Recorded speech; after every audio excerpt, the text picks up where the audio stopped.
Hello everyone, AJ here, and today we are reviewing what new updates have come to Hevy within the past 6 months.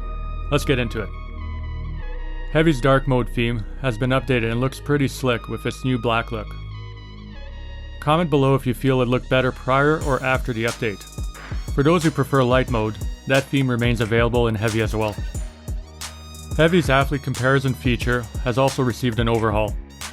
You are able to compare your performance in a variety of ways with other lifters in the community. Find a Hevy user you wish to compare your performance to. Tap on their avatar, which will take you to their profile page, then tap Compare. From here you can compare your overall performance within a given time frame, as well as common exercises that you have both performed. You can now block other users on Hevy, which is essential nowadays with any social media platform. Simply go to their profile page by clicking their avatar photo, tap the 3 dots at the top right corner of the screen, then block user. Dozens of new exercises have been added to the already large exercise library.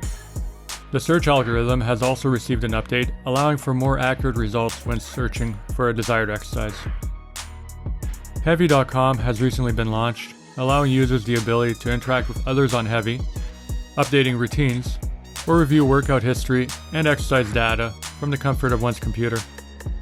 For a full review and walkthrough of this, be sure to check out my full review video. And finally, Hevy's most recent feature, a barbell plate calculator. On any of your desired sets, tap the new calculator button and Hevy will tell you instantly what plates to load on either side of the bar. If you are missing some plate sizes, or using a different bar, no problem. These tweaks and adjustments can be made within the calculator itself, and it will update accordingly.